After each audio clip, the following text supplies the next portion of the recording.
BJP রাজ্যে ক্ষমতায় আসার পর এই প্রথম মালদার মানিকচক গ্রামীণ হাসপাতাল পরিদর্শন করলেন বিজেপি বিধায়ক গৌরচন্দ্র মণ্ডল। সোমবার মানিকচক গ্রামীণ হাসপাতালে রোগী কল্যাণ সমিতির একটি বৈঠক অনুষ্ঠিত হয়। বিধায়ক গৌরচন্দ্র মণ্ডল ছাড়াও উপস্থিত ছিলেন মানিকচক ব্লক বিডিও, ব্লক স্বাস্থ্য আধিকারিক সহ স্বাস্থ্য বিভাগের সঙ্গে যুক্ত অন্যান্য আধিকারিকেরা। স্বাস্থ্য পরিষেবা উন্নত করার বিষয়ে আলোচনা করা হয়। এরপর মানিকচক গ্রামীণ হাসপাতালের বিভিন্ন ওয়ার্ড ঘুরে দেখলেন বিধায়ক এবং প্রশাসনিক কর্তারা। রোগী এবং তাদের পরিবারবর্গের সাথে কথা বলে স্বাস্থ্য পরিষেবার খোঁজখবর নেন। ঈদুল আজহা পালনে প্রাণী জবাই নিয়ন্ত্রণ আইনে ছাড় প্রদানের দাবিতে মহকুমা শাসকের স্মারকলিপি প্রদান সিপিআইএম এর ইসলামপুর এরিয়া কমিটির। এদিন মহকুমা শাসকের দপ্তরে উপস্থিত হয়ে সংগঠনের তরফে তাদের দাবি দেওয়া সম্বলিত স্মারকলিপি তুলে দেওয়া হয়। পাশাপাশি শান্তিপূর্ণভাবে ইসলাম সম্প্রদায়ের মানুষ ঈদুল আজহা পালন করতে তার নিশ্চয়তা প্রদানের আর্জিও জানানো হয় সংগঠনের তরফে।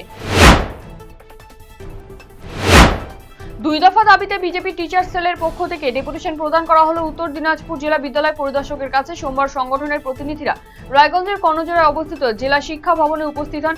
সেখানে তারা জেলা বিদ্যালয় পরিদর্শক দেবাশিস সমাদ্দারের সঙ্গে দেখা করেন। তার হাতে ডেপুটেশন পত্র তুলে দেন। কর্মসূচিতে উপস্থিত ছিলেন সংগঠনের জেলা কনভেনর নীতিশ চন্দ্র ধর, মাধব দাস, ইন্দ্রনীল বোস সহ অন্যান্যরা।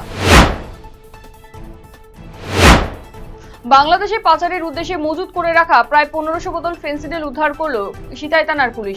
গোপন সূত্রে খবরের ভিত্তিতে অভিযান চালিয়ে বিপুল পরিমাণ ওই নিষিদ্ধ ফেন্সিডিল উদ্ধার করা হয়। ঘটনায় এক ব্যক্তিকে গ্রেফতার করা হয়েছে। ধৃতের নাম মোহাম্মদ মিয়া, তার বাড়ি সিতাইয়ের বালাপুকুরি এলাকায় বলে পুলিশ সূত্রে জানা গিয়েছে। পুলিশ জানিয়েছে ধৃতের বিরুদ্ধে মাদক দ্রব্য নিয়ন্ত্রণ আইনে মামলা রুজু করা হয়েছে। পুরো ঘটনা তদন্ত শুরু করেছে সিতাই থানার পুলিশ। রাজ্যের মুখ্যমন্ত্রী শুভেন্দু অধিকারীর নির্দেশ মতো নিজের এলাকায় হাসপাতাল পরিদর্শন করছে বিধায়কেরা। সেই মতোই মালদা জেলার মানিকচক বিধানসভার অন্তর্গত মিল্কি গ্রামীণ হাসপাতাল পরিদর্শন করলেন মানিকচক বিধানসভার নবনির্বাচিত বিজেপি বিধায়ক গৌরচন্দ্র মণ্ডল।